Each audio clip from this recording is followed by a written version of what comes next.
So you used to host tours in Scotland for Scotch tasting. Yeah, I did. I took people on whiskey tours in Scotland, Kentucky, and Japan to visit distilleries and go to cool bars and restaurants. How do you get that job? It started out, I kind of fell ass backwards into the job. I'm not sure I can say that word, but Yeah, you can. Yeah. I was out of university. I'd had a company that I'd shut down, and my mom wasn't happy that I didn't have a job before Christmas. So I started as delivery driver at Kensington Wine Market and found a love for Scotch whiskey. And the next thing you know, like that became my life. Started as a delivery driver. Yeah. And is now running the Rare and Old Whiskey Weekend. And we should introduce, guys, this is Andrew Ferguson, by the way, from Kensington Wine Market. And we're gonna get to the reason why he's here, but I'm just really interested in your story. I think this is awesome. So that's all well and good. What's happening this weekend with the Rare and Old Whiskey Weekend? So, I mean, one of the things that the casual observer might have noticed if you're into Scotch or even Irish whiskey is that over the last 5 years, prices have gone up pretty considerably. Like the demand for whiskey globally surged. I think that some of that has started to soften in recent years. And one of the things that I've always loved are really older bottles. Like there's something unique about older whiskeys that you can't get in younger ones. There are some older bottles out there that are atrociously priced, but there's also some that are relatively very good value. And if you think about this, these are things that companies laid down 20, 30, 40 years ago, have left in cask. There's no guarantee that after 30 or 40 years that they're going to be good. Like they have to monitor them, they have to watch them. It's not simply just put it in an oak barrel and it'll be awesome in 40 years. And a lot of those products have gotten, 5 or 10 times more expensive in the last decade than they used to be. But there's Is it an on vogue thing? Is it just because it's fashionable, like tequila or?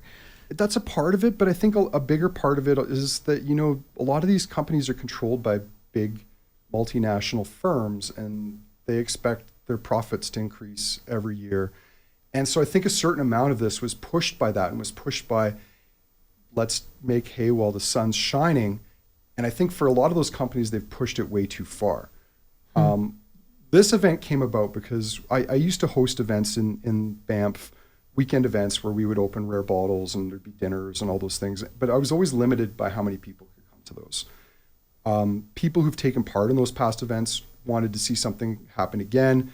And we came up with the idea of doing a festival in the store because we could keep the price down, put the most of the spend into the product and try to highlight things that, despite the fact that they're older and maybe expensive to most people, they're relatively good value for older products. And highlighting what's special and unique about these older bottlings. Some of them are going to be 15 grand that they're cracking. Right. Yeah. But you don't have to pay 15 grand. You get in with your ticket and you get a little sippy sip. Okay. Where do we get tickets? I know we're going to do it again later, but if somebody's listening going, oh my gosh. We're selling them gosh. through our website, kensingtonwinemarket.com.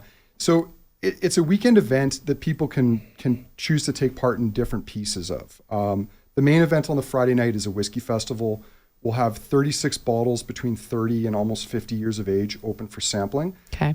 It's not an inexpensive ticket. It's $950, but almost every penny of that is being put into opening product for the event that's cool and unique to showcase it. There's a closed distillery event on the Saturday night, which I believe is about $600.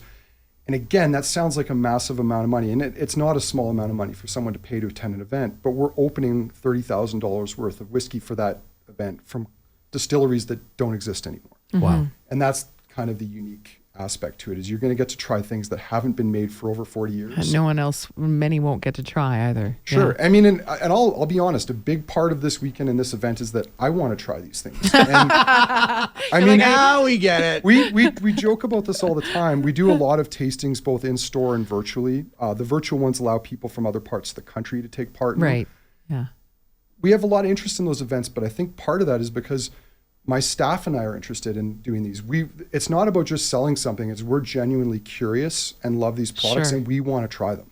Right. We don't want to just sell them. We want to actually try them and know what they're like. That's cool. That's a really when are we good gonna perk. like? Okay, you guys keep talking. But okay, so we when Andrew drink in first this came show, in, he was Samantha. pouring the drinks, and he was sniffing really quickly, going, "Oh, it's this one. Oh, it's this one." He's not saying anything out loud, but he's doing this. He's sniffing, and I said, "It's like how we go through audio very quickly, or how we do our jobs very quickly. But you must have a particularly sophisticated palate."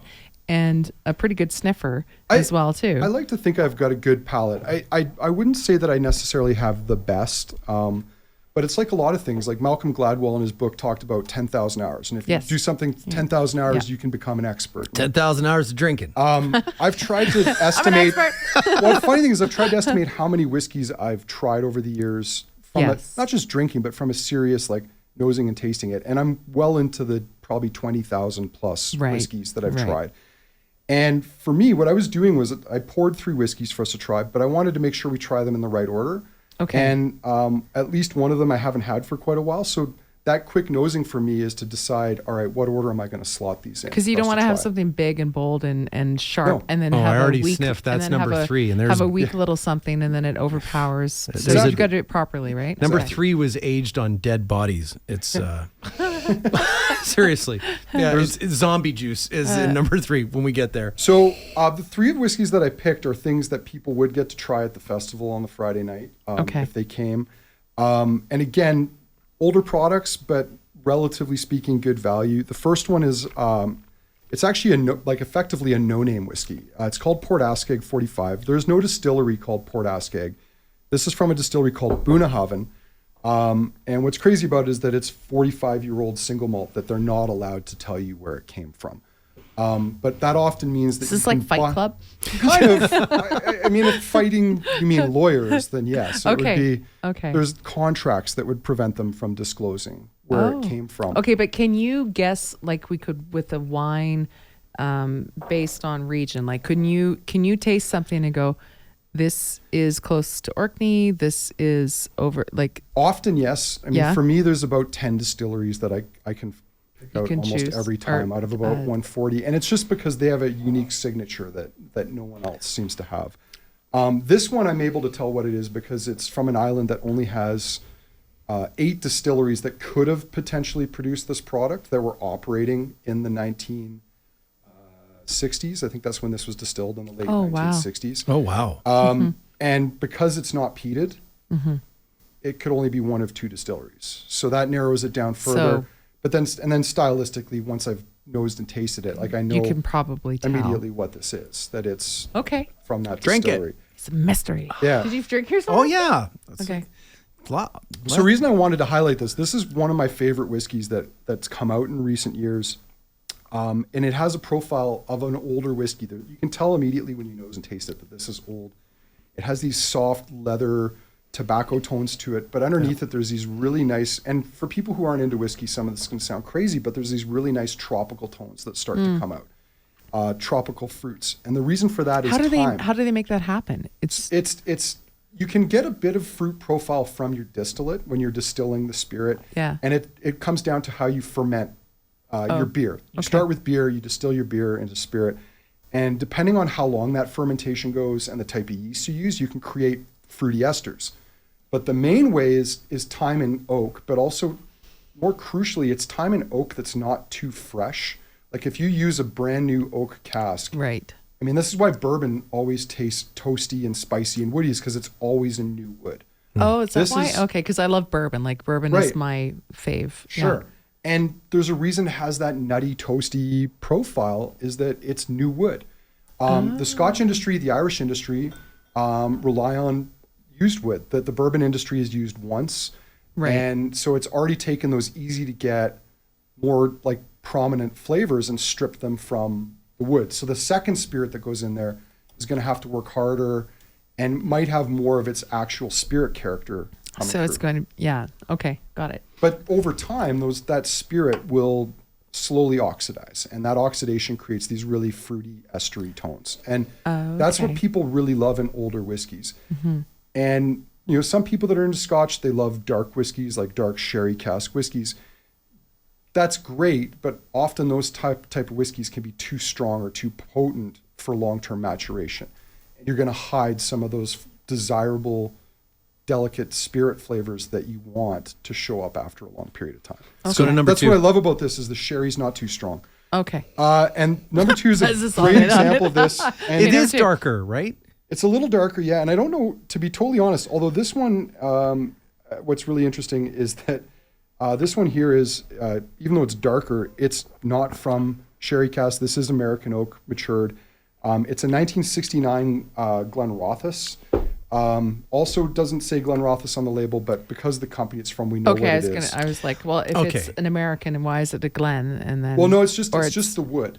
Oh, so it's if you the think wood. about Okay. so I like the smell of this one better. well, that's because it's American oak. It's closer to what you would Because like I for like bourbon. bourbon-y. Yeah. And because it's been 50 years in the cask, this has picked up a lot of spice, a lot of It's toasted oak it feels notes. softer to me.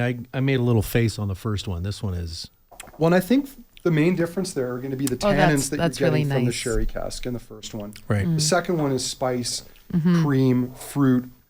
It's toasty. I didn't look at the ABV on this, 46.3. really nice. And this is, 46. Oh my god. but that's, Yeah. I mean, 46 Yeah. is actually not that high. I mean, Right.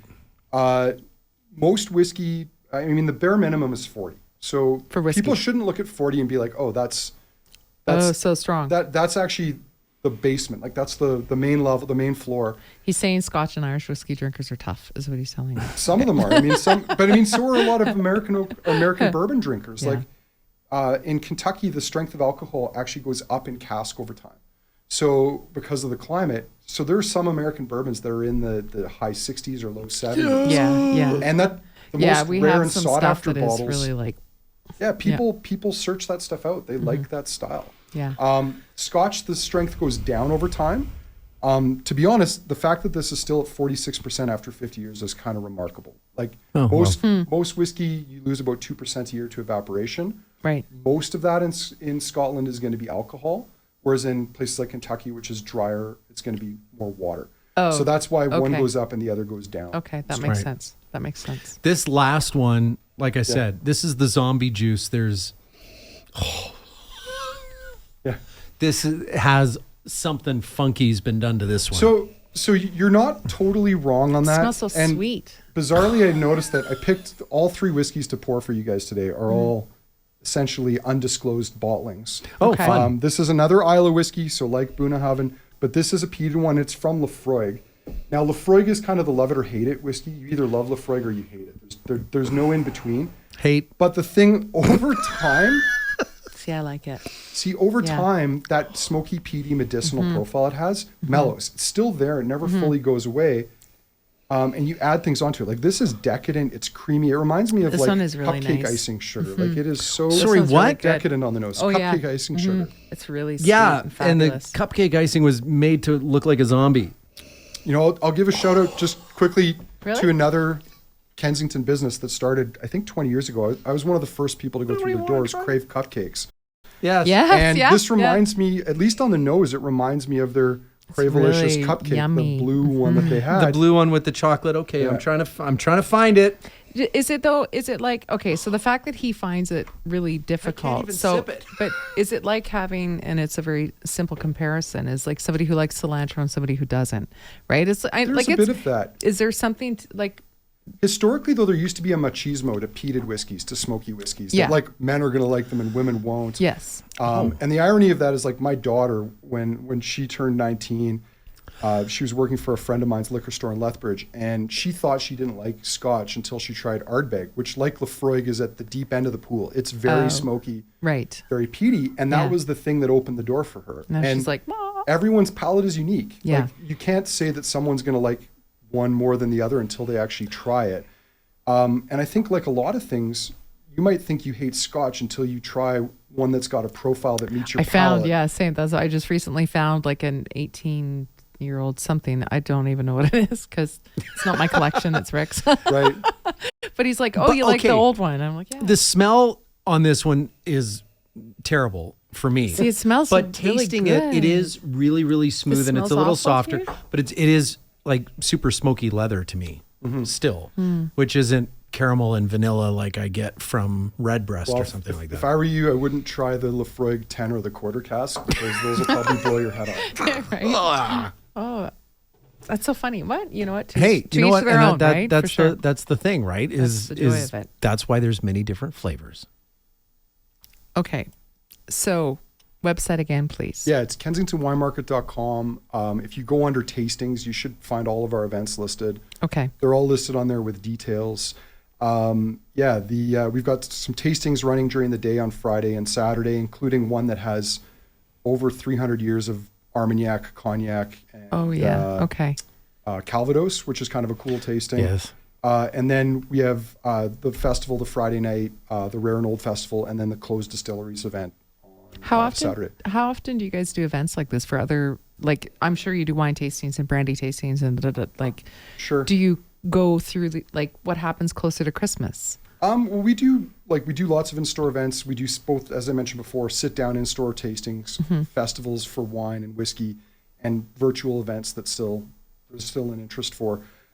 This is something we haven't done for 6 years, and I don't know if I'm not going to say it will be 6 years until we do it again, but this is the sort of thing we can't do every year. Sure. It took a few years to assemble all the pieces to put this on. Right. But we do events all the time, and not all of them cost $950. Is it hard though for you to gather that price point of Scotch or whiskey, or like do you have to go and seek it out? And some of it, yeah. Okay. Sure.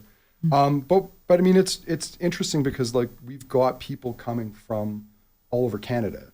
For the weekend We've got people coming from Toronto, Montreal, I have Ottawa, a friend Vancouver. in Winnipeg who, if he knew, yeah, for sure.